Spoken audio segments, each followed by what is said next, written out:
Hello there and welcome back to another video. So in this video I will show you how to create a project in Firebase. So this video could be useful for any other upcoming projects I'll be building, such as the eDiary or the Facebook clone or any other clone per se. And also I wanted to tell you that I am making a course which I'll be going to publish on Udemy and Skillshare. So this course is going to be React.js 101. And I'll give you more updates on that in another video. So for this video, let's focus on Firebase. Let's get started. So first off, you should open a website known as console.firebase.google.com.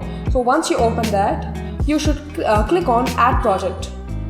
So when you click on Add Project, this page comes on and you should enter the project name, and I will be entering eDiary. For example, you can keep any other name as well. So I'll disable Google Analytics and I'll be creating project. So this will take some time creating your project, and after this will be done, I'll also be showing you how to get the credentials, how to activate the database, how to enable authentication, and how to enable storage, etc. So let's wait for this to finish. Okay, so my project is ready. Now let's continue. And this is my dashboard. So over here you can see three options. The first option is iOS, the second option is Android, and the third option is web. So we'll be building websites. If you are building Android applications or iOS applications, these two are your choices, but I'm building a website, so I will be clicking on web. So app nickname goes eDiary, the same. Also set up Firebase hosting. Yeah, there's no harm in doing that. So let's register our app. So Firebase hosting allows you to host this website on a default Firebase domain. So after this is done, let's click on next, and also let's click on next, and then click on continue to console. So our process of app is done. So now let's go to authentication and see how to enable authentication. Over here, first let's click on get started, and then over here we have many options of authentication. So now I'm going to enable email or password, save, and then I'm going to enable Google as well.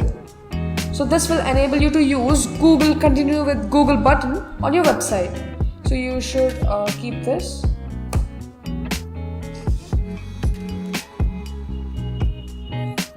And after this is done, we are done with authentication. So Google is enabled, and after that let's go to Firestore database. So you have two types of database in Firebase. One is Firestore and one is real-time database. The Firestore is the latest version of the database which was created by Firebase, and the real-time database was an old version of it. So I'm going to use Firestore for my projects, almost all of the projects. I started in test mode, and you can keep anywhere you live. So for example, I'm living in India, but as this is a test project, I'm going to set it to US Central. There's no harm in doing that. So this will create the Firestore database for you, and this may take some time depending on your internet speed and so on. So I'll be skipping to that part. Okay, so now the database is created. So you can now start collection, you can now start documents and fields. So I'm not going to go over there, and all these will be covered in the Udemy course, which I'll be telling you later. And after this, let's go to storage. So this is the storage which is actively created for you, and you can upload files using this button, or there is some syntax in React.js where you can use to upload files from the client side as well. So now I'm going to cancel that and go to settings, project settings. Over here, what you will get is the credentials for your React.js app. Let's go down and click on config. So over config, you'll get these configurations, and these configurations are important for you, and you should copy and paste them in your React.js project. So you should copy it and paste it. You cannot copy these, as I'm going to immediately delete this project after this video. So I'm not going to blur that out.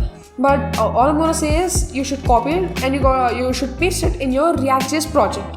So that's how you create a project, and that's how you enable authentication, Firestore database, and you can get credentials. So this is the way how you do it.